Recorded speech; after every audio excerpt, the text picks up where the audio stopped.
Hey, what's your problem? You have business problems? We have business solutions. Well, maybe. Life is a fight. It is. In business, every day is a fight. So, hey, what's your problem? Yes, thank you, John David Wells with the Wells Report. As always, check him out on the Facebook. He's the big voice guy for the What's Your Problem show. This is a podcast about Middle Tennessee business owners and professionals and the problems that they have. The one thing that's keeping them up at night, it's always something. Something I learned in the car business, that it's always something. When you apply that principle to the rest of your life, I think it makes it better. This is a video and audio podcast. Check us out at what'syourproblempodcast.com. And I am your host, Jim McCarthy with jimmccarthyvoiceovers.com. And today, a returning guest for a very special episode, Mr. the one and only, the Brad Lee. How you doing, sir? Man, if I was any better, I'd be Big Jim McCarthy. I love it when you call me that. I think I may have to copyright that statement. It's like, Robert Sislo, video genius. It's very memorable, and I appreciate that. Mm-hmm. So this is episode 100. I actually literally texted you on Friday saying, hey, you, of all people, said that when you get to episode 100 in a podcast, that's a milestone. That's right. And you said, hey, I'll come on your podcast when you hit episode 100. Yeah, because that means you're serious. It's That's a real right. podcast. I feel if you can hit 100, I'll come on. Well, here we are. Here we is. I've specifically made you episode 100 because I've actually got, I think, through 104 recorded. Nice. So we're all over that line. But I figured I'd make you the milestone here, so you inspired it. Of course, at the beginning of each of these episodes, I have the Random 5, which is... Here we go. Easy transitioning here. I feel like I'm juggling. This is the Random 5. We've done this before in the last episode, right? 5 random questions? Sure. Shoot. Completely setting you up here. They're completely random. No idea what's going to come up. If you don't want to answer or you don't know the answer to the question, say pass. This is brought to you by Culleoka Company. Check those guys out. They are a local business in Culleoka that has a cleaner that is all natural and based on probiotic technology. Check those guys out. Links in the description. All right, here we go. Question number 1, Brad. What's your best story of you or someone else trying to be sneaky and failing miserably? Pass. Already, we got a pass. That's because I don't get sneaky. I can't even think of one. You're pretty transparent. I'm 100% transparent. You are the real Brad Lee, absolutely.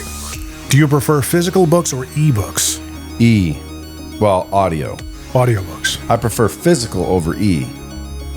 If I'm reading a book, I tend to fall asleep, like reading it physically.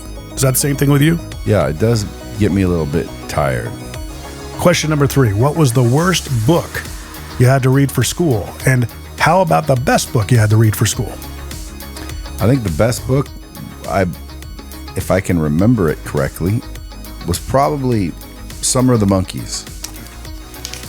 Summer of the Month. Never heard of it. Or Where the Red Fern Grows. How about that one? That's a good one.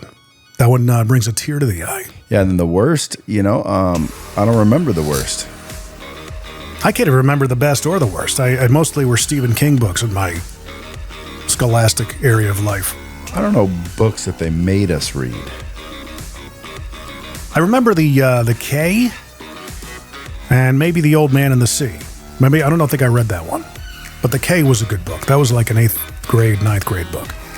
I like the background music. You like that? Yeah. This is what happens when you have a background in radio. You got to run your own board.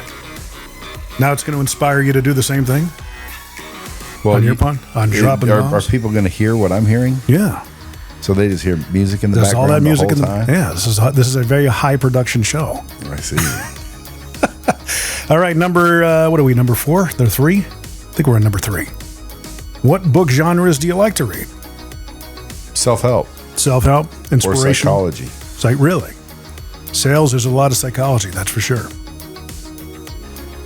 Any kind of self-help, non-fiction. Right. Me too. Have you read, what's the most recent book you've read? Well, I read again Rich Dad, Poor Dad. Remember you the one, The Richest Man in Babylon? Sure. That's a good one. That's a great one. I read that because you championed it. The Four Agreements. I have to read that one. You haven't read Four Agreements? I haven't. Dude, if I was you, I'd be done with this podcast right now. Really? The Four Agreements. I'd be reading that straight away. I'll download it. Anyone listening to this that has not read the Four Agreements, I would go read the Four Agreements multiple times. Well, another good book to read is The Hard Way. The Hard Way is a good book. That is a good book. You know, I got to say, it's a good book. Here's the funny thing about that book. Yeah. You're going to learn those lessons one way or the other. The question is how much is it going to cost you? The cheapest way to learn the lessons in that book is buying the book. Well, I have that book. I did buy it, and you did sign it, I think. Well, there's probably 16 lessons in that book. Firm, lifelong lessons. Took me a while to learn them. Cost me a lot to learn them. And the funny part is everyone will learn what's in that book one way or the other. They will learn the hard way, or they will learn by reading the hard way. And it brings up an interesting topic I meant to get in on with you, is the notion of learning the hard way. Do you think that there's a value to intrinsically learning something where you feel it? There's only some way, like, you know, even when you tell your kid not to touch a hot stove, they're still going to figure out, well, I want to find out what your idea of hot is. That's why we repeat history, in my opinion. Well, so what's your question? Do you think it's more valuable? I mean, there's definitely value to be had in being told what not to do, not learning the hard way. But some people, like myself, can be told, you know, from an early age, like my dad always told me, you want to find a way to make money work for you. But it wasn't until later in life that I finally figured that out, even though he told me till he was blue in the face. I tell my son things, and he's going to learn one way or another. You know what I mean? Yeah, I think it's more valuable to learn from others. Yeah. Sometimes, though, I mean, the intrinsic aspect could have a little bit of value. You're rationalizing. No? That's rationalizing. Because if you could go back, you wouldn't want to have the same lessons. Now, again, I'm glad I learned that.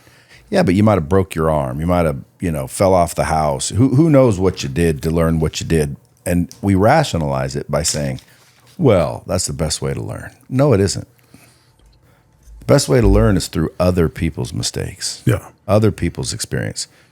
Again, I don't want to learn about sex through somebody else. Yeah, you want to learn that firsthand. Yeah, so there's some things that you want to experience, but that's different. I'm talking about lessons that I learned the hard way. I'd rather learn them the easy way. I'd rather have someone else learn them the hard way and then share them with me so I don't have to go through the hard parts.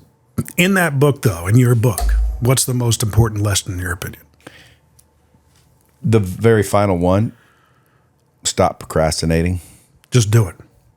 Yeah, I was going to do another 10 chapters. I wanted that book to be flawless, thick, win awards, be the best in the world. Of course, I was writing it myself. Everyone wanted me to ghostwrite. Couldn't do that, so I just kept writing.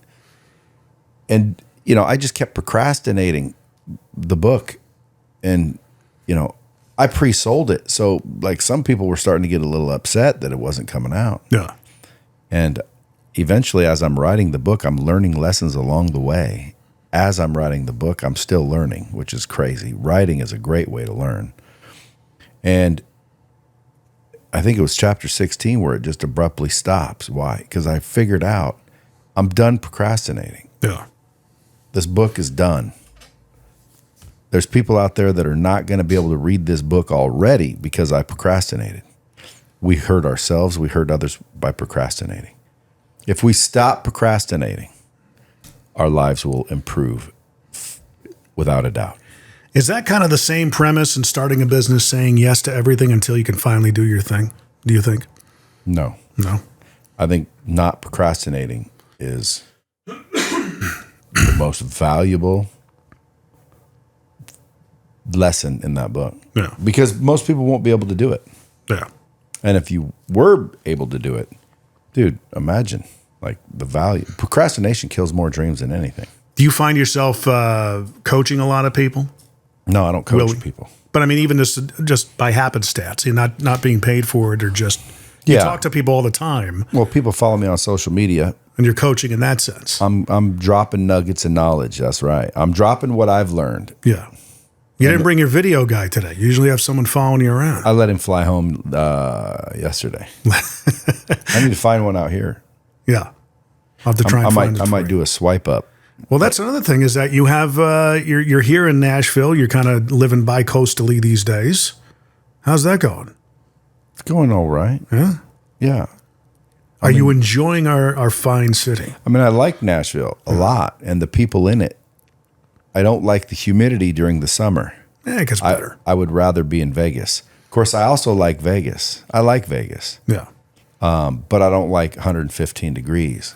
So there's times where I like it here better, times where I like it there better. That's why I live both places.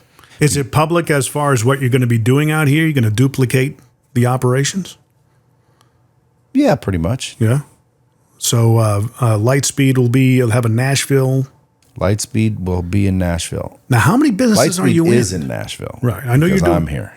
You're doing the life insurance thing. You got real estate interests. You've got Lightspeed, which is your main gig, or I've got RV dealerships. do you? Oh yeah, Really? Five of them. Is it out on the West Coast? Solar company. Solar company. That's right. They're in Oregon. All right. I've got speaking. I've got consulting. I got all kinds of companies, bro. Yeah. I don't know how many. Maybe 10. Well, the personal branding has really taken off on its own in the last year or two, right? Well, that's happening. Yes, it is. That's pretty crazy, too. I'm starting to get recognized everywhere. Well, that brings up a funny story from my friend Roman. He said that he came up to you. I guess he saw you in the gym, and he says, "You look familiar." And you said, "I get that a lot." Well, that's a good thing that people recognize you. Yeah, well, It's part of the being known. it just means that it's starting to work. Now, do you remember when you actively started pushing stuff out? Yeah. Was it about 3-4 years ago? Yep. Right around the time that you and I became acquainted? Yep. Yeah. Because you were doing the podcast. You weren't really taking it. You took it seriously, but you didn't realize its potential quite yet. Yeah, I still don't. Yeah. Really? You're still thinking about, you're still not all in? Or No, I don't take it seriously. Yeah. I'm about to start, though. Well, I mean, what you're doing is obviously working. Podcast got big. It did. Podcast gets quite a few downloads an episode, bro. Well, the last time it was around 50, 60,000 an episode, right? Yeah, I bet it's double. Is it double now? I'd bet. Good for you. I don't look around, but. And you're not offering out, because you and I in the past talked about doing advertising on it. And you're still kind of. No, someone just asked me today about it, and I said, no, dude, because I don't want your $80 or $100 or $200 or whatever it is you pay. Right. Not you, but anybody. Yeah. But if someone came up and said, Brad, I'll give you $100,000 a month if you talk about me on your podcast every time. Well, now we're talking. Yeah. That's just an umbrella sponsorship at that point. Yeah, but I need 100 brand plus sponsors, not I'll give you $200 if you mention our, No, you got the clout and the horsepower to demand a lot more than that. I mean, you've got an audience that rivals most major market radio stations at that point. Well, again, I'll tell you, a lot of people that come on my show sell the shit out of their products. Yeah. And I'm still getting leads. That's what I'm saying. So dude, people come on my show, they make money. And it's not because I'm selling. It's because I think my listeners trust me. They know I'm not pandering. Yeah. Well, it's not only that, you're real in that sense, and you're willing to put, guys like me on. Not that I'm supplicating at all, but I mean, it was really cool that you had me on when I was out there to see you. It was one of the most fun interviews I've been a part of. And it's just one of those things you just like we're doing now, just kind of chilling out and talking. And we tell the stories. Other than we were at my office in my studios, not on a farm, wherever we are right now. Yeah, we're in the middle. It's a lot better than the previous place where it felt like you were going into a building to be murdered. This one's a little bit more down home Tennessee. This is. When I turn it up, am I going to the right place? I just tell people it's a farmhouse on a hill north of a high school. If you I was expecting Laura Ingalls to come walking out. It's beautiful, though, isn't it? Yeah, it is. It is. It's a lot prettier than the other place. Yeah, you're always way out in the middle of nowhere. You were last time too. You do what you got to do, right? I mean, this is actually a bedroom community that is situated between Columbia and Franklin, Tennessee, It's one of the highest growing, fastest growing cities in the state, if not the fastest growing. So I mean, it's just been amazing down here. What's it called? This is Thompson Station, and the next one over is Spring Hill. I literally live 6 minutes from here. So it's a nice little drive. Well, why don't you just live here, whatever this is? We're renting this place. For a business? Yeah. Yeah, so we got the shop in back here. We've got our offices here in the house. And it's so much more serene. Yeah, it's almost like a homey feel. It really is. I like it. The new place that you have, I mean, you're looking around. I mean, we got to get you going with the podcast here and all that stuff.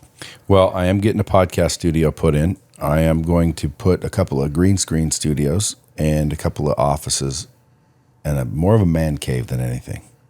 So Lightspeed Nashville will be a man cave. Right. Not as large as the operation out in Vegas, but dude, there's 30,000 square feet out there. Right. Out here, all I need is like 6, 10 tops. And that should be easy enough to find. Well, and you got the resources here. Everybody, I mean, there's a lot of people here that know of you. Really? Yeah. Well, I think so. No wonder that I was being recognized down on Broadway. What happened? Was that recent? Well, we just went out after Coach Burt's thing. Yeah. And just normally, if you go to a conference, people recognize you because you spoke. But this was no conference. This is just random people. Yeah. And someone just said, "Man, your brand's blowing up," and I'm like, "Yeah, whatever, not really," because I don't really pay attention. But the person comes up, "Hey, can I get your picture?" I'm thinking, well, that's a coincidence. Really? Yeah, it happened like 10 times in one night. Every bar I went to, someone walked up and knew me. Love your content. Walking down the street, bro, love your content. All from Nashville. I want a picture. Yeah, I don't know why or how, but yes. Does that happen in Vegas? It's happening more and more. Not as much as it did that night for some reason. I don't know. Just a couple nights ago, I was like, everyone that knows me was on Broadway. Well, maybe there's more of like the entrepreneurs around Nashville and Middle Tennessee are more tapped into the people who are on social doing the personal branding thing. I have a feeling that might be the case. I don't know how many entrepreneurial-minded people are in Vegas, but Nashville's a hot spot for sure. When you say personal branding thing, like, I'm not just doing a personal branding thing. I'm just doing social media, meaning I'm not. Still, you're personally branding yourself. Well, I think everyone has a personal brand. Oh, sure. You're loud. I do. You're loud about it. You've got the resources and means to really push it out there. You've got the team behind you that's doing That's the key. Right. The Gary Vaynerchuk thing where it's just tons of content every day. And he's led the charge on that. I'm trying to follow suit. I've been taking your advice from the last time we spoke was just using this podcast and trying to pull as many clips out of it as possible. That's the easiest way for me to do it, as well as other, stories and things of that nature that happen during life. Now, see what you just said? You said you're trying. I am trying. Nothing wrong with that. Yes, is there a do or do not? There is no trying? There's no try. You can't try to do it. You can either do it or don't do it. My problem is organization and coming up with excuses. And procrastinating. But I'm not procrastinating. I'm putting stuff out there on a regular basis. Are you? How many posts a day? Not a day. I mean, probably about 1 or 2 a day. For someone who's like just a single circus. I've never seen you on social media. Really? Are you even on social media? Yeah. I follow you and I don't see you. Jim McCarthy VOS. Maybe it's the algorithm. No, it's the lack of posting on your part. I just put something up this morning, I think. It's Jim McCarthy what? VOS.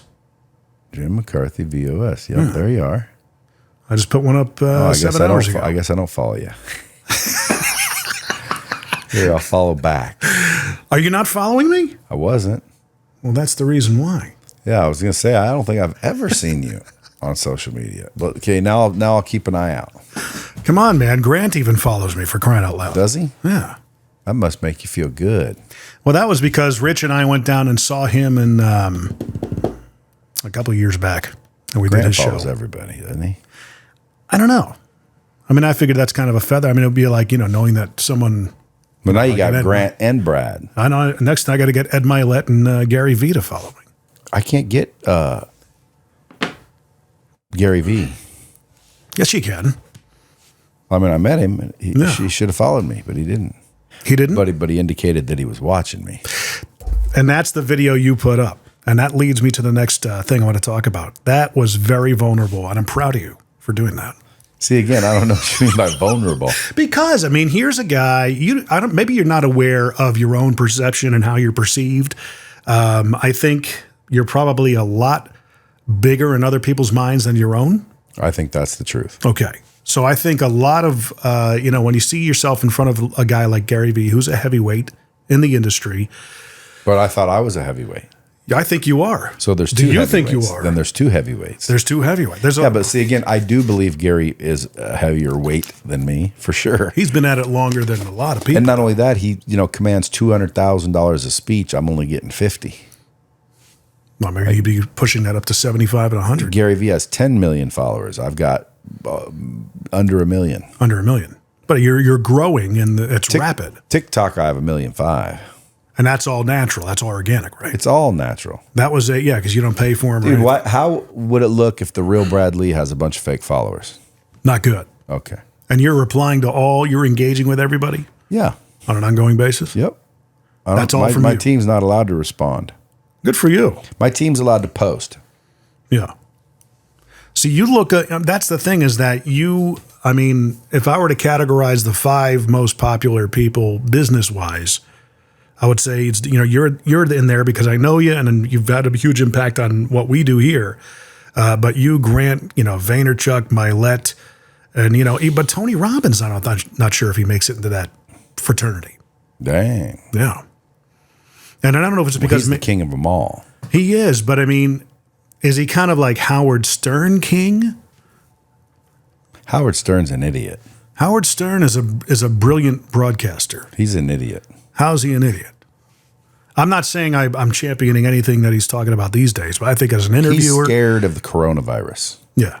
He was bitching and whining and telling everybody to get their damn vaccinations or stay in the house. Well, he's become very Long Island liberal. That's what I'm saying. That's an idiot in my book. Like, dude, when you go against the very fiber of the United States of America, which is freedom. Yeah. Which he built his own career on. Because you're a little scared bitch. Then you should sit in your house and be a scared bitch. Don't get everybody else in your crosshairs because some people don't want to get a vaccination. See, we're going to take this piece of footage right now and send it to your team so they can pull it out as a clip for you. They won't. They probably won't run it. Why not? Because they don't want me canceled. You've put out some controversial stuff, though. Yeah, well, I let them decide. Do you? Yeah, I just say what I say, but you calling out Howard Stern as being a bitch would be a big clip, I think. Well, I think Howard Stern's a little bit of a bitch, dude. You're not alone in thinking he's an idiot. Like, don't jump in people's business about not getting vaccinated. That's none of your business.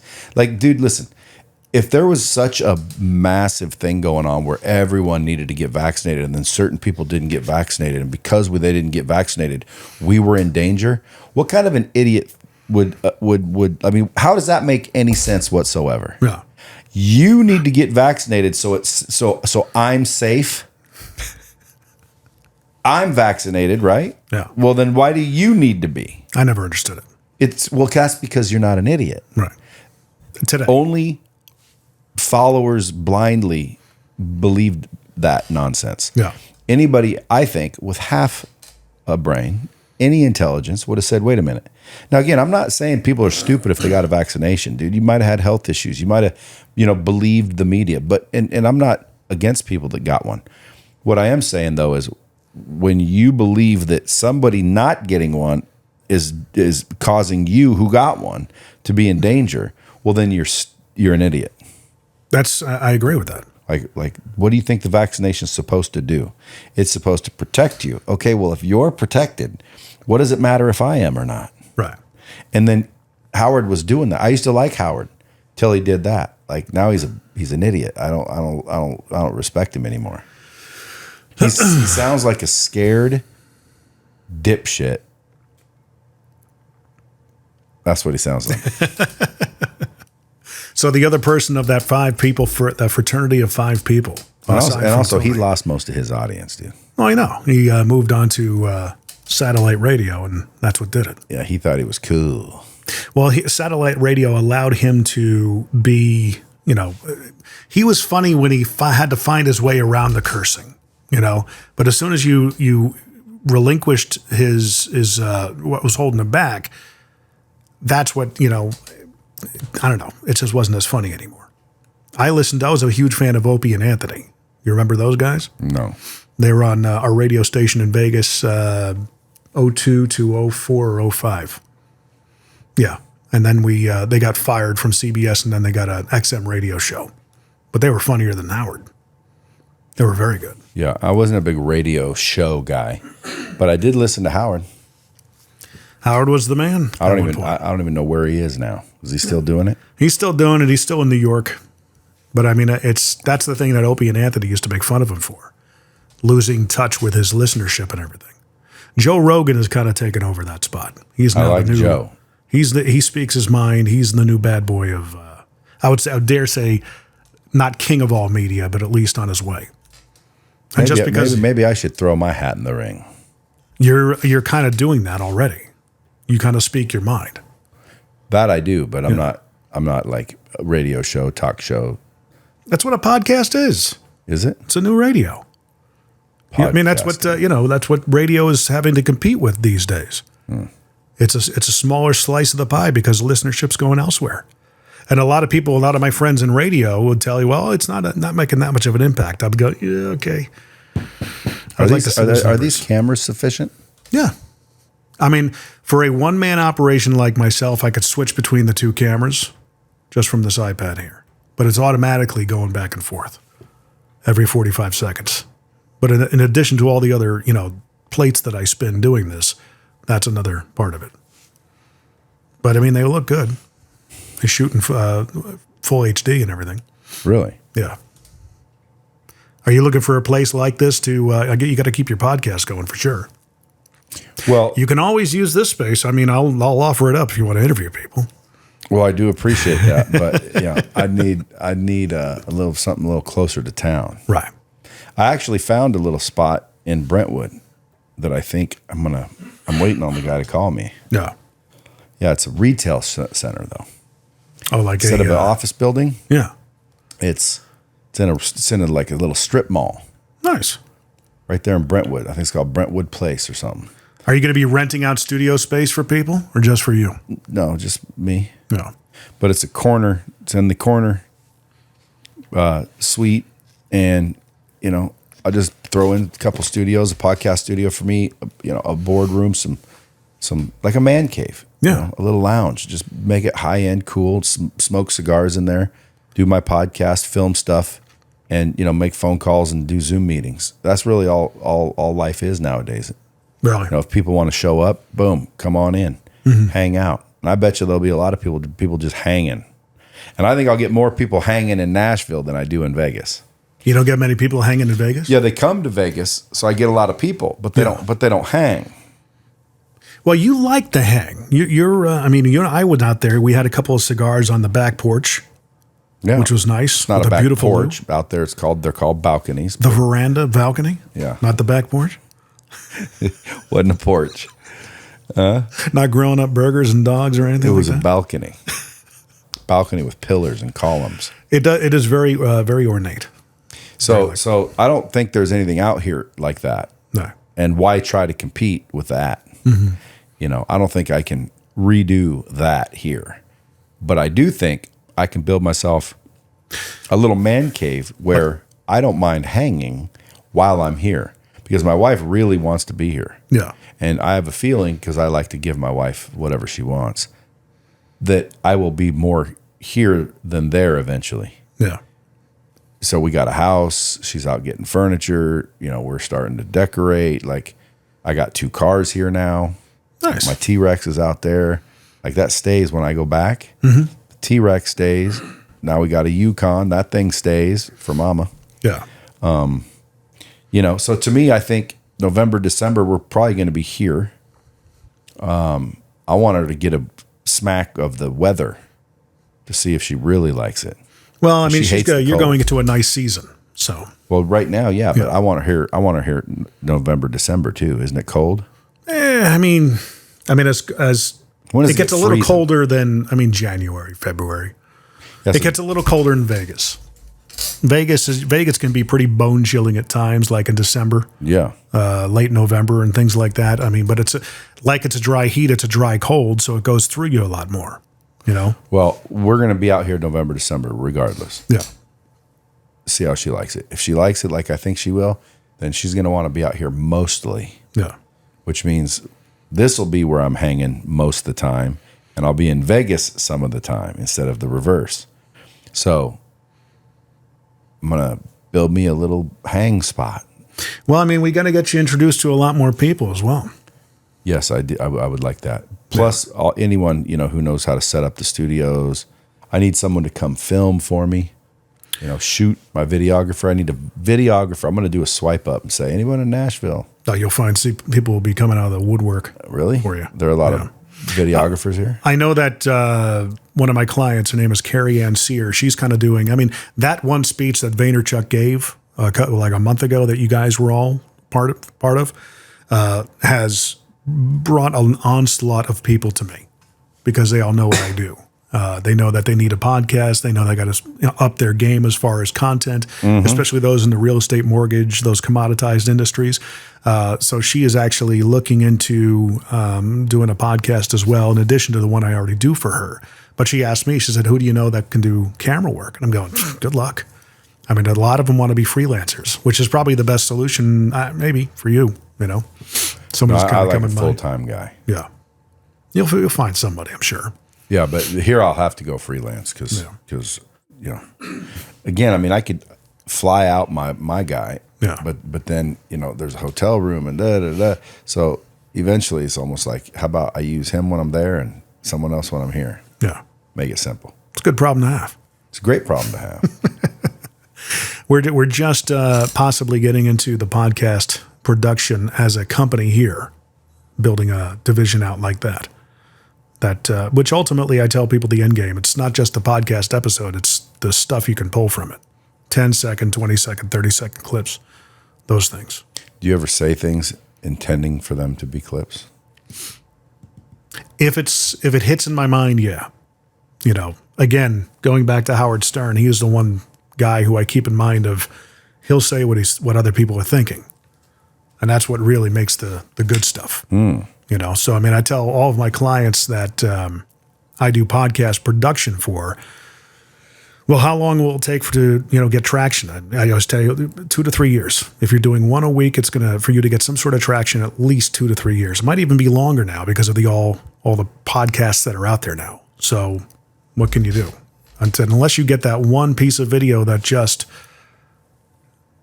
gets you a ton of notice, a lot of eyes, and that's I call that's the Howard Stern effect. It's saying the thing that's on your mind that you're not afraid of the backlash. And that's easy to do now. How about Joe Rogan? Joe Rogan he's been doing this for 14 years now. Yeah, but how do you like his style? I like his style is similar to mine, or mine is similar to his. And again, similar to Howard's in a way, where we just have a conversation. It's based on genuine curiosity, asking questions that are just whatever comes to my mind is what I'll ask. There's really no plan to this, and you haven't picked up on that. The cameras are fly on the wall based, and I'm not looking at the camera. It's just catching the action while it's happening. I like that style.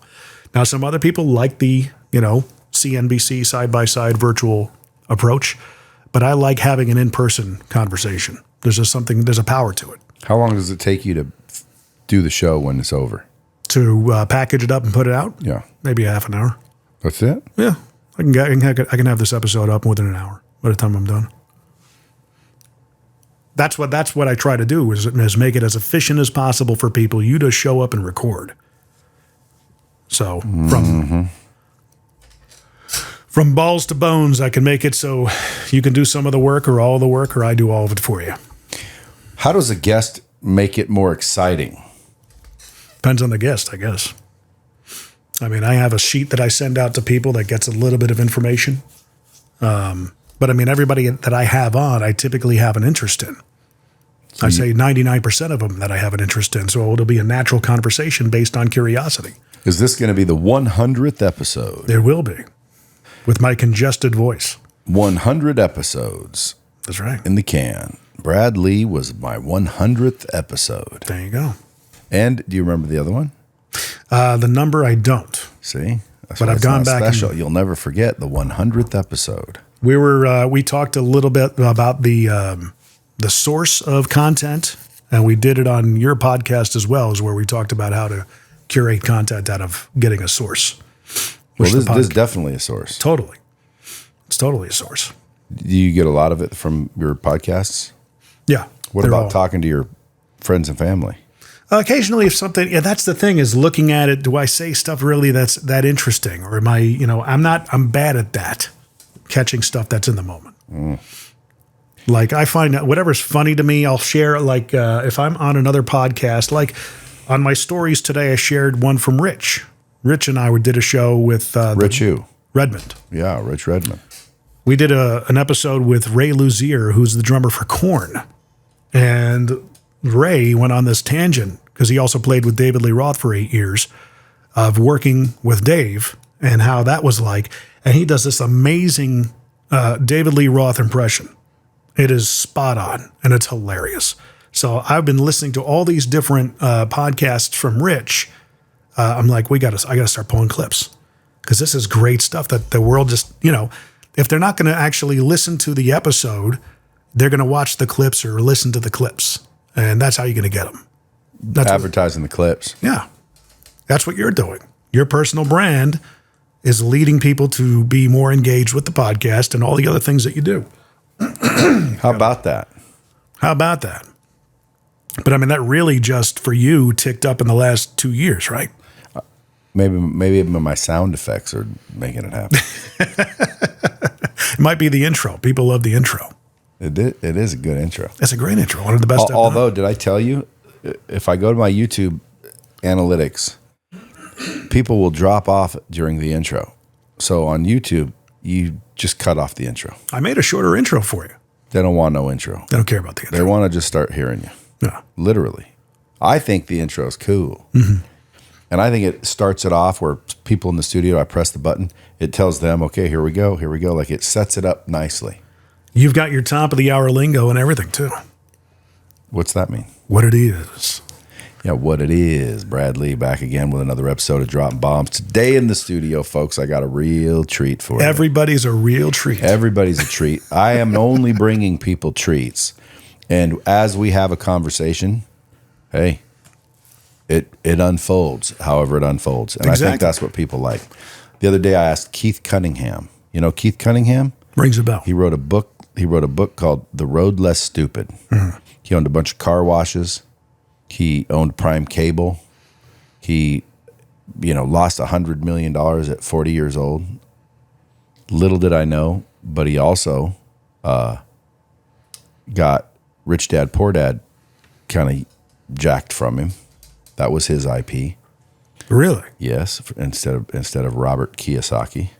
That's why I'm listening to it again. I'm like, I got to go hear that again. I didn't know he was the rich dad. So at the end of the day, I asked him, they asked me, hey, what are you going to talk to Keith about? And normally Keith doesn't do podcasts. Normally Keith doesn't do interviews. Keith's got a lot of money. He doesn't need to do anything. Right. So he doesn't. He enjoys life. He's a smart guy, real smart. Has an accent, puts things on bumper stickers, sounds kind of like this, so everybody understands. It's like you're going to fit right in with that accent. So I asked him, or they asked me, what are you going to ask Keith? Because I told him, you got to come out and be on my podcast. So yeah, he said, I said, I'm not really going to ask you anything in particular. I'm just going to shoot the shit with you. So when he got there, I said, yeah, so I'm just going to shoot the shit with you, Keith, because his handlers were asking me, what are you going to ask him? Because he likes to know what you're going to ask him. Like, I don't know what I'm going to ask him. PR people. Yeah, like, I don't know what I'm going to ask him. I just shoot the shit. I'm like, listen to the show. So when Keith got there, I said, so have you heard the show? He goes, no. I said, well, I don't really ask you anything in particular, dude. We just start talking and I'll just ask you things that pop in my head. I said, is there anything that you don't want me to ask you? And he said, I'm not falling for that. I said, what do you mean? He goes, I was at a place one time, a guy asked me, and that's the only thing he brought up was what I didn't want to talk about. Right. Because he asked the guy, hey, what don't you want to talk about? So Keith said, I don't want to talk about losing $100 million, and I don't want to talk about Kiyosaki. And when he said that, I'm like, well, what about Kiyosaki? Then he told me, and I'm like, I had no idea. And most people don't either. Yeah. But he is the rich dad in Rich Dad, Poor Dad, Keith. Really? And he doesn't like talking about how that was kind of, does he, I don't even remember if Kiyosaki names who the rich dad was. He probably doesn't. Yeah. Apparently the story, the whole thing is not, it's about him. It's his book that seemingly Kiyosaki somehow absconded with and published it and screwed him over somehow. Really? Yeah. That sounds like the Huey Lewis, Ray Parker Allegedly. Jr. Yeah. Just for lawsuit purposes. We were directed not to talk about that when Rich and I interviewed Huey Lewis. What about him? He doesn't like talk. They cannot talk about the lawsuit between he and Ray Parker Jr., who wrote Ghostbusters, which sonically is similar to I Want a New Drug. Did you weren't aware of that? No. Yeah, that was a big lawsuit. But I liked Huey Lewis back in the day. He was amazing. He lost his hearing in both his ears. What kind of people out here are you looking to have on your podcast? Any kind. As long as they're funny and treats for the audience. Well, no, I'm joking. Anyone with a story that I like. I'm not going to have just anyone on. I can be on myself if it's just going to be just anyone. I did one once called A Solo Bomb, where I just talked myself. I had a ton of people say, why don't you do more of those? Those are my favorite. You should. I don't like it. I like having a conversation with people. I do too. I don't like preaching. Hey, everybody, I'll tell you, one day, and then just next thing you know, it's like 15 minutes later, you've been talking the whole time. No feedback, no anything. Like, you better know what you want to say if you're going to have that format. And I don't. Like, I don't claim to know everything. I don't act like I do. Now, if someone were asking me questions, I could respond. So again, I could do a Q&A show where you call in and I answer you. But those clips that they're putting out of you on other podcasts, because I noticed that they took, when Rich and I had you on not too long ago, and there was a lot of stuff that you said that they used for your clips and such. There had to be 10 things that I saw from that one episode. Yeah, well, if I say something that's worth something, they will snatch it and drop it. But I mean, there's your solos right there. Yeah, but what I say comes from questions I'm being asked. Those are the best kind because you're responding naturally. Yeah, or the conversation goes because there's a conversation going back and forth. But you're also you're teaching closer school. That's kind of the same thing. That's another source of content that I have. Yeah. But again, I'm teaching closer school, but it's really more of an open discussion. It's more of a mastermind. Yeah. With all the people that are subscribed to it? Yeah. Yeah. I need to join that at some point, I think. Yeah. Don't procrastinate. Yeah. Everyone should. That's how I started kind of real financial, real solar, real medical, real merchant services, all my real companies. Listen, if you want to make a couple $100,000 a year or more, I can show anyone how to do it. Now, yes, there's work involved, but I can show anyone how to do it. All you have to do is sell something. People are like, well, what do I sell? I'll give you the things to sell. Like, I'll give you the job, teach you to do it. Like, there is no excuse if someone wants to make $200,000, $300,000, $400,000 a year. The question is do they have the discipline? Do they have the grit? Do they have the discipline? Period. Because with mindset, skill set, and habits, you can be unstoppable. Mm-hmm. So if someone says, dude, that sounds crazy making $300,000 a year. And I'm thinking to myself, dude, if you think $300,000 a year is a lot of money, where have you been? And who are you surrounded with? What is your mindset if you think $300,000 is unbelievable? Like 300,000, everybody should be making 300,000. And if you can't, get a hold of me. I'll show you exactly how. Now, if you don't want to, that's not my problem. I always tell people, I can save you from drowning, but you got to swim towards me. There's actually a show on Netflix that talks about money, and they have 4 different cases of people. Some people who are upside down with student loans, another couple who's actually on the rise, but they just don't know how to handle their money. And they're all learning the basics and the beginnings of how to, start a side hustle, make more money. And one of the women that's coaching one of the subjects, she says, look, you can, drill down as far as being frugal. There's a limit to it, but there's no limit to how much money you can make. And a lot of people just don't think that way. That's what I come across all the time. Well, I need to save money. I need to cut back, and I need to, get a job. And it's like, dude, this is the gig economy now. This is where everybody's got to go. Well, I'm also the guy that says, if your wife is outspending you, that's your fault, and you should make more money. I'm getting really popular with the girls, by the way, because of that. They love that. Yeah, which again, I'm serious. Like a good girl is not going to outspend her husband's income, no. Especially if she's not working. A good girl is going to be respectful of how much money they're making and what their lifestyle leads to, etc. So I'm talking about if you have a good woman and she is outspending what you're making, then you need to make more, not get her to stop spending. Like you should take that on as an obligation for yourself that you're doing something wrong. If you can't keep up with a good woman's needs, you're not making enough. Just go look in the mirror. Don't blame her. Go look in the mirror. My wife is actually very good at dialing things in with our expenses because we've had to live that way for so long. We're a little bit better now than we have been in a long time. But, I told her a couple of days ago that I put some money in investments and, she really doesn't have an interest in talking about it. So I kind of just do it. She's like, wait, how much do you have in that? And I go, yeah, it's about this much. She goes, how did that happen? I said, repetitiveness. I just put money away. And it's not like I'm burning it. It's going into a good investment that over time, instead of our money being parked in a bank and doing nothing, at least it's earning something, And that's the biggest thing I got to figure out, among other things, is how to manage money now that we're getting more of it. Have you read Rich Dad, Poor Dad? I have. Better go check it out. Yep.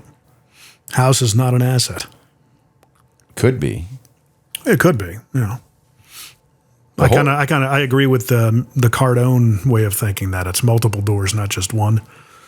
Yeah, but if you make money with your house, it's an asset. True. The only thing that causes it to be an asset is if it puts money into your pocket, not out of your pocket. So when you make an investment, that is not an asset. Well, if the investment starts making cash flow, well, then that's an asset. Yeah. So your house could be an asset, but most people's homes are not assets.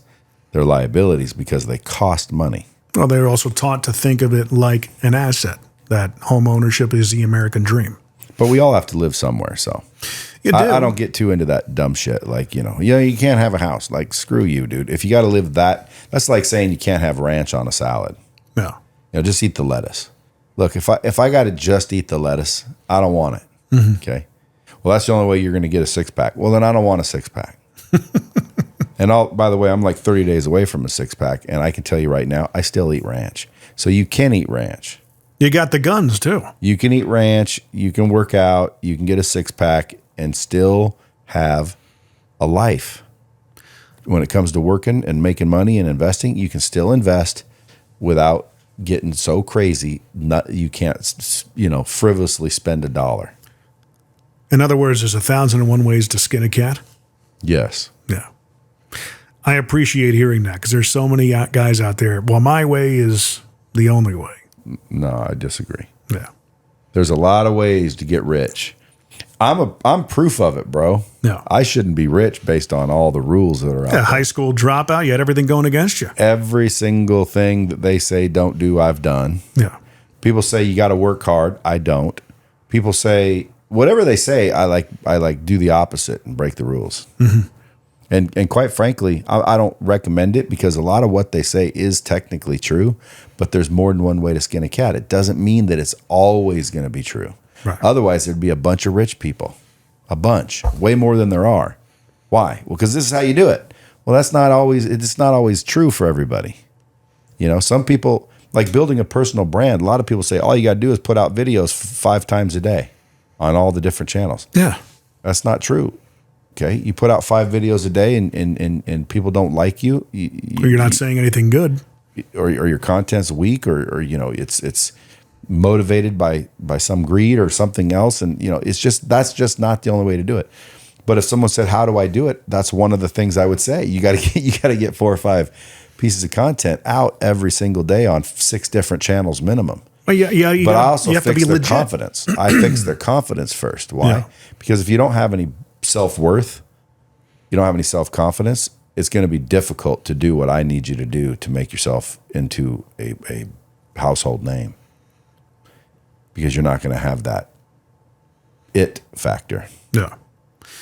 A lot of people, it comes down to the credibility as well. People just sense the credibility factor. Yeah, well, there's ethos. Yeah. Your ethos. Pathos. You ever heard of those? I've heard of them. I'm just I'm following your line of thought here. Logos, Kairos, and telos. I've heard of Kairos and ethos. Pathos is credibility. That's emotion. Your credibility is your ethos. Gotta have credibility. You're not going to listen to someone that really doesn't, embody what it is you're looking for. And I think people intrinsically pick up on that. Their BS meters are so finely attuned, and that's something that's always been drilled into me in radio when writing ads. Was, what's the why of what you do, and getting people to kind of talk about what gets them out of bed in the morning, as opposed to what it is they're trying to sell on an ad. Well, like a fat trainer. Yeah, right. Nobody wants a trainer that's fat. Now, can a fat trainer know what to do? Sure. Of course they can. The question is why aren't they doing it? That's the question. It's not do they know what to do. It's why aren't they doing it is the question. So most people, they don't want a fat trainer. They want a trainer that's got a 6-pack abs. They want a buff trainer. Why? Because they want to see that this person believes so much into what they're doing that they're doing it as well. They've been there. They've felt the pain. And a fat trainer wouldn't look like that if they were doing this work. Number 2, a broke finance guy. He could have lost hundreds of millions of dollars and very well know how to get rich. Well, then why is he broke? So I'm not taking financial advice from a broke dude. Right. I'm not taking marriage advice from somebody who can't seem to find a wife. Why? Well, because they can't get married successfully. Why would I be listening to someone who couldn't do it first? Right. But keep in mind, there is more than one way to skin a cat. There's always. And so I never say never. I heard that phrase the first time in the car business. There's 1,001 ways to sell a car. And it was always the desk managers who taught you the one way. I guess that taught us the fundamentals of it. But the general manager would get so upset when they'd say, well, is that what he said? It's the only way? God dang it. Tell him to go F himself. And I'd be like, all right, you can go tell him to go F himself. But dude, this is that's what he told me. He says, nah, you figure out your way. You know the fundamentals. You got to find your own voice, which is something I took to heart and figured that out. And it served me well.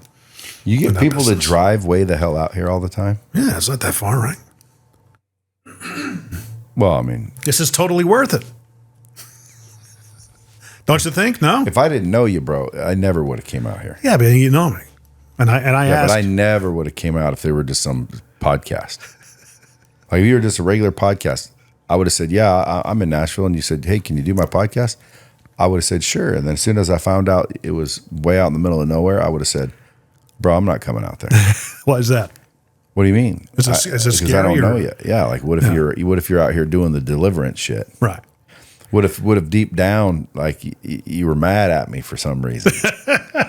I drive out here and all of a sudden, yeah, it's in a barn. Just go on in there. He's in there somewhere.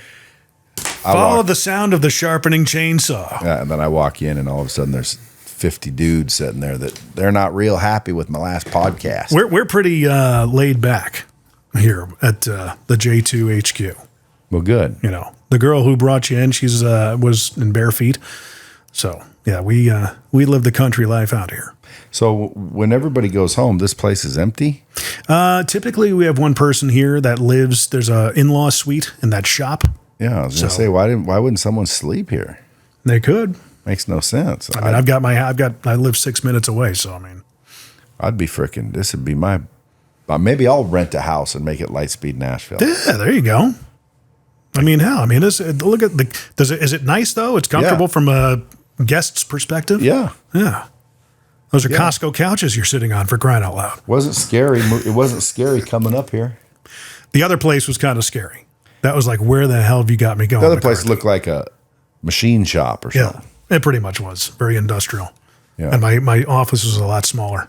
I like this. This is nice and open. I've got actual daylight coming in, so it works for me. It's a good idea. Why? Just because it's close? You figured, hey, let's just rent a house? No, I'll get into that conversation offline with you, but I mean, we're into the business. This kind of came about by happenstance. The guy who bought it a couple of months prior wanted to rent it out to a family. And the amount of money he was asking was, he was going to have a challenge finding somebody to rent out this entire place. So we said, hey, would you do a commercial rent on it? And we wrote it up. And as long as we have somebody on property, he's good with it. And it works beautiful for us. And we're not even maxed out. We still got an upstairs to expand upon. Yeah, you could rock this place. Yeah. It's very comfortable. It's relatively quiet. We don't have a highway next to us, We love it. Yeah, it looks like a winner for you. Yeah. Well, hopefully we'll make an offer on it one day. Who knows? Who knows? Yeah. So that brings up another question and this is something I talked about with somebody the other day, financial planners and people in that realm. If someone shows up to a meeting driving like a 2007 Nissan Maxima versus a Benz or a Porsche, and they're a financial planner, what kind of message does that send? Well, it depends. I mean, it sends the message that they don't really know what they're doing. Right. Because obviously, if you knew what you were doing, you would have all this big money, et cetera, et cetera, et cetera. But on the other hand, if you're really smart, it says that they know exactly what they're doing, because cars are not good investments. Right? So it's like, what do you do? Well, you go with the first one. Yeah. Okay. You realize that if somebody's successful at what they're doing, 9 times out of 10, they're going to drive a nicer car. If they don't drive a nice car, it probably means they don't make much money. Usually, not always. Like, again, I could have way nicer than the T-Rex, but I'm a truck guy, number one. No. Number two, there is no nicer Dodge than a T-Rex. There is no nicer Ford than a Raptor. See what I'm saying? But I also have the Ferraris and the Benzos and the Escalades and the cool ones. But if I roll up in a T-Rex and someone doesn't think I'm successful because of that, well, then I think they're foolish. So it's a catch-22 in my book. It really is. Yeah, because like you can make some dumb assumptions, but you're you could be wrong. But generally, I think you'd be accurate. Generally, someone with money will drive a nice vehicle. At some point, they're going to want to. Why wouldn't you? Yeah. We're only going to be here for a fraction of a second, man. You might as well just enjoy life. At what age did you really start making good money? I started making good money at 18 years old. Right out of high school. Well, after you dropped out. 17, actually, but who's counting? 18 years old. Well, what were you doing? Selling cars. Oh, so you went right into the car business. Yeah, like what do you call good money? You're talking to an old radio guy. I mean, anything at that point was probably $6 to $10,000 a month for a 17-year-old, 18-year-old kid. Huge. Way more than anybody in my family was making. Yeah. Then I got up to 15, 20 grand a month. To me, that was good money. That became the norm. Yeah. So now, 15, 20 grand a month, I'd be bankrupt. But like my wife spends more than that. Yeah. Unfortunately. but depends on what you mean by good money. But I started making like good money, like in the real money. Yeah. Probably when I was, I'd like to say 40, maybe 45. Right. Like that's when you got into 7 digits kind of thing. Yeah. It took a while. It might've been a little bit before that, but just because you get to 7 digits doesn't mean you put it in your pocket. So right. I got to 7 digits, but I couldn't keep it. I couldn't spend it. I couldn't use it. You got to get to like 8 figures before you can keep 7. And to me, it's in my mindset. That's a lot of money. It's really not though. You know that because you've lived it and you intrinsically know what that feels like. To me, I can make life happen on, $5,000 a month. Well, again, I can make life happen on $5,000 a month. Yeah. The question is, why do you want to? Oh, I don't want to. It's just If you don't want building to, towards that. then why are you? What's that? Making it work. Because I'm on my way. Are you? Just trying, yeah. Oh, as long as you are. Yeah, moving in the right direction. Don't say that 5 years from now. Yeah. Sometimes we have to stop what we're doing and say, okay, obviously I don't know how. Obviously I can't figure this shit out. Yeah. But dude, here's the life hack.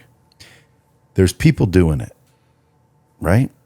Find out who they are and what the hell they're doing and emulate what it is they're doing. Yeah. And 9 times out of 10, you'll get what they're getting.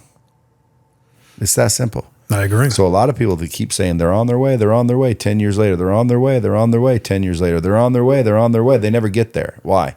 Because they keep bullshitting themselves and acting like they're on the way. Well, if you're on the way, good, keep going. You got to define the way. You got to know where you're going, and then you can determine whether or not you are actually on the way. Yeah. But if I'm just sitting here and you say, where are you heading? I say, I'm heading to Nashville.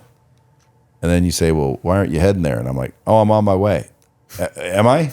It doesn't look like it because I'm not. I just think I'm on my way because I know I want to go there. And so I fool myself into believing wanting to go there is actually going there. It's not the same thing. You have to be actually on the way.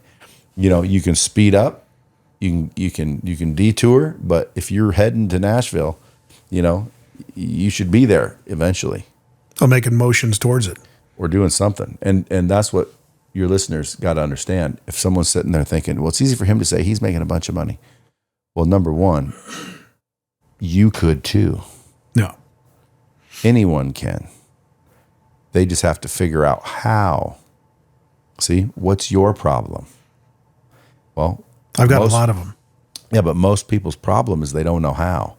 And they're too prideful to just stop and ask for directions. There's people out there making millions and millions of dollars, dude. And they'll tell you exactly what they're doing. But most people will not do it. I say all the time, I can show you how to make $300,000 to $500,000 a year. That's pretty decent money, right? Very decent. $300,000 to $500,000 a year. People say, okay, how? I say, okay, go get your insurance license. They go, oh, I don't want to sell insurance. Yeah. Okay, well, I didn't say I could show you how to make $300,000 a year doing whatever you wanted. You got to sell something, man. And I've vetted several industries. That's why I'm starting these companies. Because I like to show people how to sell, which is the sales training I would do. But then they would go out and sell whatever they wanted to sell. So I didn't really give them an end-to-end solution. And I started to realize that making money for somebody has a massive impact in their life. So I just want to show people how to make money. Well, teaching them to sell is one thing. Teaching them to sell and then giving them something to sell is another. Mm-hmm. So I started Real Financial because anyone can do that. I started Real Solar because if you have a felony or something, you can't get licensed here. You got to have something to sell. So solar right now is hot.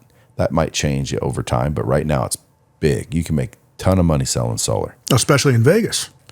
Oh, believe it or not, anywhere. Yeah. Like literally. So Tennessee right now, solar's big.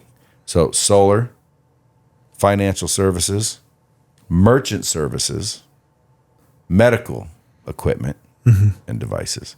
Those 4 things you can sell all day long and make yourself $500,000 a year. Now, once you're making $500,000 a year, if you're smart, you won't live like it. You'll still live like you're making 85 or something. Yeah. Yeah. And then you take that money and you start buying assets and investments. And then 10 years later, now you've got a good solid foundation where you'll never be broke again a day in your life. And I like to do that for people. But again, most people, they don't want to listen. They want to think everybody's a scam. They want to think everything's a gimmick. I don't want to sell anything. I don't want to be a salesperson. I don't want to do this. I don't want to do that. And so that's why I don't get too overexcited. It's like, dude, I don't care if somebody's happy making $80,000 a year. I'm happy for them. Why? Because that's all we're all trying to find is happiness. Yeah. I know myself, though, I'm not going to be happy driving a shit car. I'm not going to be happy unless I can get my wife anything she wants. My kids, my spouse, my family, the best health care, the best food, the best clothes, the best trips, vacations. Like, I want it all for them. And I can get it. Mm-hmm. And so can anybody. That's the funny part. Anyone can do it. The question is why aren't they? And the answer in my book, 9 times out of 10, is they don't know or they don't care. And either one of those is the problem. Well, I think it's the lack of, I think the caring comes after the knowledge of it. So once they're aware of it, they can develop some sort of a reason to care about it and see it being real for themselves. Like you always talk about it, it's a mindset. Yeah, but I just told everyone how to make $500,000. You watch, my DMs are not going to blow up from everybody listening to this. There's going to be people going, yeah, but, oh, well, they're not going to do anything. They're going to continue to be average their whole entire life. And then they're going to die. And then they're going to say, well, it wasn't all about money. And I'm going to say, I never said it was. Mm-hmm. That's another thing that's funny. Anybody that's like against money probably will never have any. So for those people listening that are, against money or against, well, why do you always act like money's so important? Because money is very important. Well, it's not the most important thing. I didn't say it's the most important thing. The most important thing in my book is your health. But yet we all neglect that as well, don't we? That we do. So why is it that we neglect our health when it's not too smart to do that? We neglect getting money when, it's highly recommended to have some. In our society, you want some. Why do we do it? Well, we don't know how or we don't care. And most people will not admit that they don't know how. People won't say, I don't know how. What's the thing that's going to keep you going into your 70s?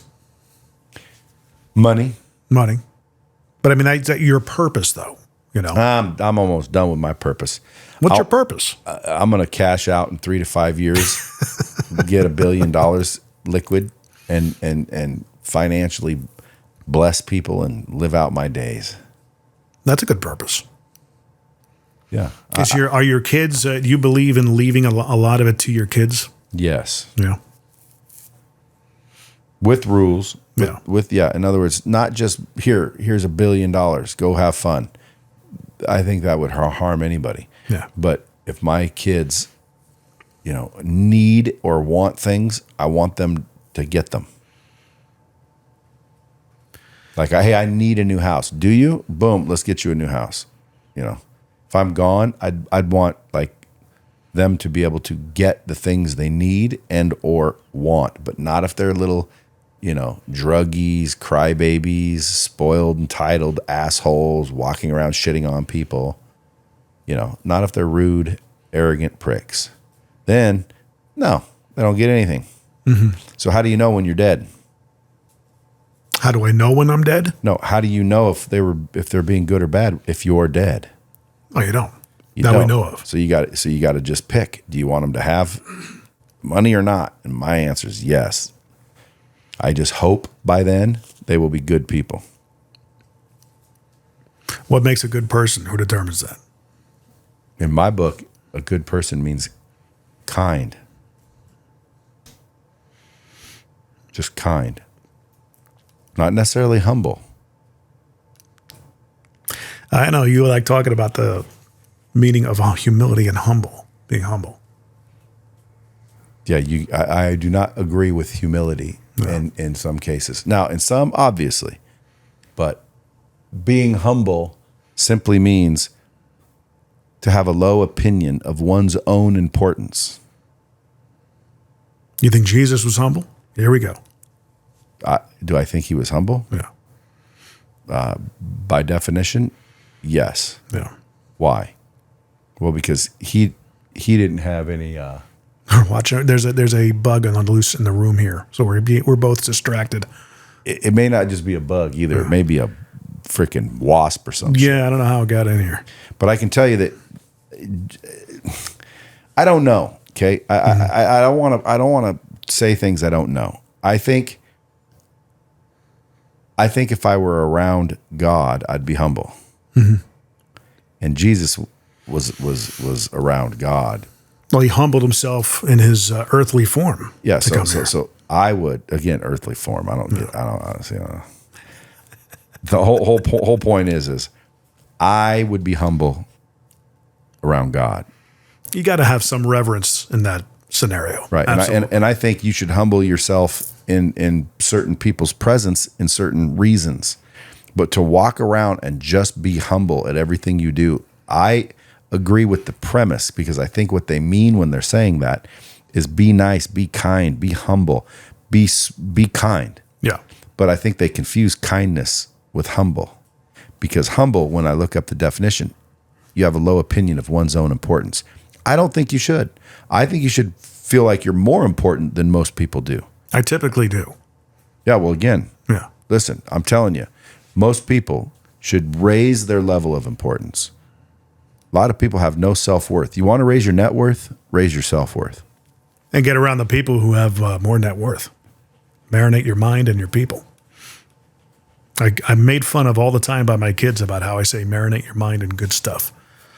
But eventually, though, it'll sink in and they'll go, oh, that's what he was talking about. But right now, I'm just the dad who gets made fun of because I say it all the time. I'll still say it, though, because there's a lot of power to it. Helped me in my life. Well, kids, as they get older, will always look back and be like, yeah, my parents were right. And as long as a parent sees that and understands that, it can be frustrating at times because everything you're sharing you feel like is gold. And they don't, there's like, whatever, Dad, what do you know? But I look at the stuff my dad taught us that I laughed at. I mean, for example, he used to tell my brother and I that I'll never be afraid to tell you I love you and give you hugs and kisses in front of people. And we were like, all right. We had no idea because his dad never did that for him. They had one of these types of relationships. So, I mean, looking back on it, you realize that as an adult. But as a kid, you're kind of like, all right, whatever. You find that to be true with your kids? I mean, they're young yet, I guess. They're young. Yeah. But you've got older kids as well. So, I mean, do they kind of go, yeah, Dad, you were right about some things? Everything. Yeah. Everything. What comes to mind? What's the most recent one? Well, I mean, that don't be in a rush to grow up. Adulthood isn't as fun as you think it is. Responsibility's a bitch. Yeah. It ain't easy out there. Stuff like that. Like I have all my kids working. I don't give them hardly anything. Mm-hmm. I make sure that they have things, but until I'm dead, they need to fight. Well, they got to see, they understand their own purpose. And, there's got to be an element of knowing what it's like to have your back against the wall. Yeah. But when I die, what else am I doing with the money? I don't know. It's a lot of money. Give it to a charity? No. Right. No. I'd rather give it to my kids and let them give it to a charity. Right. When I die, my money's going to my immediate family. Yeah. All of them. Of course, half's going to whoever I'm married to. When I say whoever I'm married to, people say, what does that mean? Well, I mean, because I could die in 40 years and end up unmarried. Yeah. Well, then they're going to my family. But whoever I'm married to, which would probably be my current wife, half will go to her and half will go to my kids. What does she think of all the things that you're doing? What is her opinion on it? She doesn't care. She rolls her eyes. She says whatever makes me happy. Yeah. And she knows that as long as she's happy, I'm happy. Mm-hmm. Now, if she gets unhappy over stupid shit, well, then she can be unhappy. But she wants me to be happy because she knows when I'm happy, we're all happy. Yeah. So that you hear happy wife, happy life. In that case, we do the same thing. In other words, I want her happy. She wants me happy. Happy spouse. I don't even know a rhyme for that, but you see what I'm saying. We'll take off the blouse. Yeah, she's happy. She's happy. Yeah. She gets to, raise our kids. She doesn't have to work. She doesn't have taken care of. She doesn't have limits. Basic needs are met. all her needs are met. Yeah. At least I hope so. But I mean, a lot of looking at, the whole notion of being happy, everybody's going to have their days that they just wake up and it's just one of those days. Did you do that fanciness right there? That was my wife. That's the Eddie Van Halen, who I am a huge fan of. And you can't really see it here on the podcast, but I've got the Frankenstrat red, black, and white stripe diagram that you'll find on Eddie Van Halen's guitar. Interesting. Talk about an iconic look, though, huh? Yeah, I like all the Marvel stuff and radio-controlled cars. It's like Jim being 12 years old again. When nobody's here, do you go out and use those? Yeah. Here in the grass? Yeah, I bring the kids over here and they'll play around with them. I actually built the station wagon, the VW Bug up there. That was one I built with my dad, but I rebuilt it off of a kit I bought a couple of months back, and my daughters helped me build it. So it's kind of a little bit of a legacy. And it just kind of sits on the shelf, but it operates. I like it. Stuff looks knick-knacky. Yeah. Got the books up there. Think yours is up there. Pretty sure it is. Well, if not, I got to get it up there. I'm a-looking. But how do you stay happy? Like you get up, some days we just have those days, right? What's your process? Oh, man. What are those days, though? You mean like in a bad way? Well, it's always something day where just, Murphy's Law kicks in and it's one thing after another. Doesn't happen to you? Never. Never happened in your life at all? Had to have. Happens to everyone. No, it doesn't. See, You don't think so? You think that. Well, because mine are less and less, but they have happened in the past. That's because you think that. Right. But I mean, it was just stuff you can't control.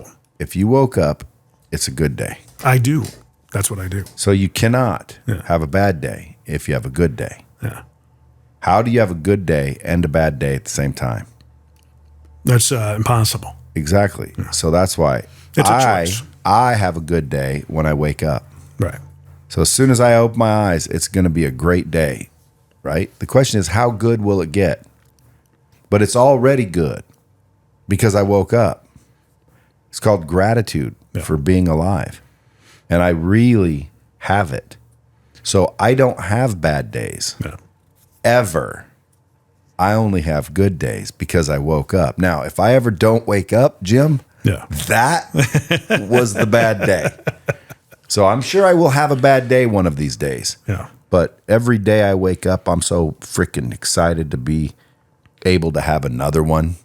I don't care what happens during the day. I don't need glitter shooting out of a unicorn's booty to make it a good day.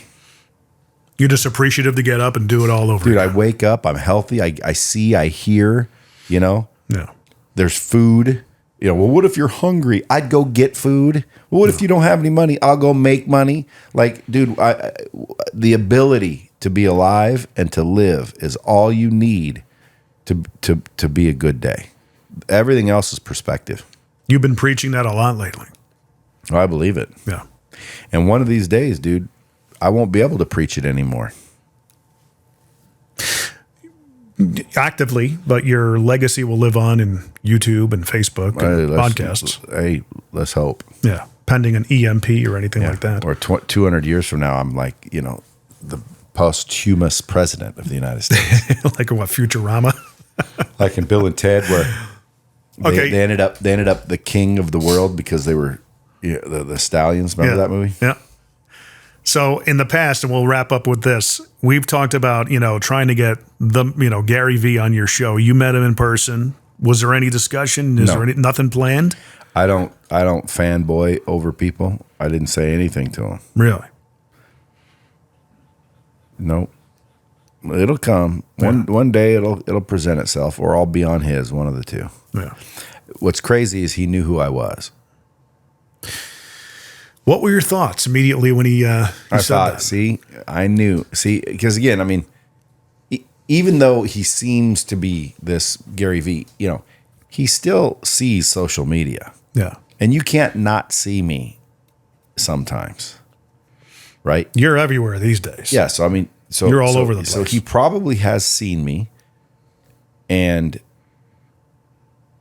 he confirmed it when I saw him because he said, dude, I forget what he said now, but it was basically, hey, you're doing good, dude. Your content's good. You got momentum. I see what you're doing. Yeah, Keep on going. I see what you're doing. Yeah. But how come you didn't follow me then, Gary? I thought that would be an instant response. Normally, I won't follow anyone that doesn't follow me. Yeah. But I follow Gary and a few people that won't follow me. Even though they don't follow me, I'll still follow them. Why? Because I like Gary's content, number one. Number two, I like to stay up on things. And Gary, I think, is plugged into the social media scene to where when Gary's saying, hey, this is a new app or a new way of going, I like to listen. I like new information. So I'll follow Gary even if he doesn't follow me. Well, eventually, I think the more he gets known by you, or he knows you, he'll follow you back for sure. Hopefully. Maybe I thought you were following me now. Now you'll have a new reason to roll your eyes every morning. Yeah, well, I thought I was following you too. I drove clear out here to bum squeeze Egypt. You had to pack a lunch because you didn't know you were coming to Alabama. I might need to get gas before I head home. You got a gas pump out here? We might. For sure. But of course, you can always find and follow Mr. Bradley at allthingsbradley.com. Yes, sir. LEA. That's right. So go there, check it out, and also check us out on the What's Your Problem podcast. whatsyourproblempodcast.com is the website where you'll be able to find all the links and all that fun stuff. I'm going to dare say I'm going to call you a friend at this point. I think we're beyond being acquaintances. You've now come out twice to be on this podcast. And I wouldn't have came out if I didn't like you. Or if it wasn't episode 100. I would have anyway. Well, thank you. I'll take it for that. But check us out, whatsyourproblempodcast.com. Again, Mr. Bradley, thanks for coming out, sir. I really do appreciate it. Thanks for having me.